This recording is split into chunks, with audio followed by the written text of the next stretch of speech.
সৃষ্টির ছোঁয়া লাগতে দিব না।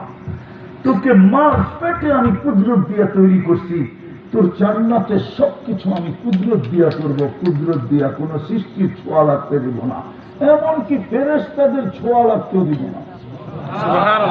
কোন সৃষ্টিরই ছোঁয়া লাগবে না, কুদরত দিয়ে পাক করে পাঠাবে।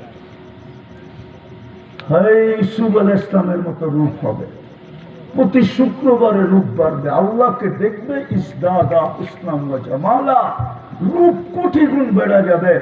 জান্নাতে ফিরবে, ফেরেশতারা জিজ্ঞাসা করবে এত রূপ কি করে বাড়লো, অথচ ফেরেশতা ফেরেশতা কোন ফেরেশতা আল্লাহকে দেখে না, আর কোনদিন দেখবে না, জিবরিলও দেখে নাই, দেখবে না।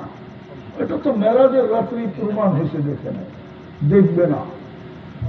সিদরাতুল মুনতাহায় যে আউট, না আপনি আগে যান, আরে আপনি তো অনুমতি নেই, ওইখানে শুধু আপনি যেতে পারেন, আর কেউ যেতে পারে না। আমরা ডেলি শুক্রবারে আল্লাহকে দেখব, আল্লাহকে দেখতে দেরি, ইসদাদা হুসনাম ওয়া জামালা, রূপ বেড়া যাবে যুবক।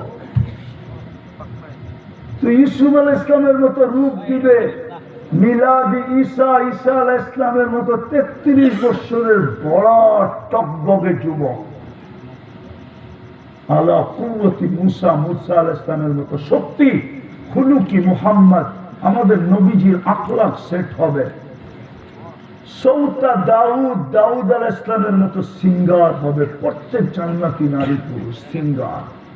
চিনেন সিঙ্গার? আরে কি গায়ক গায়ক গায়ক, গলার আওয়াজ হবে।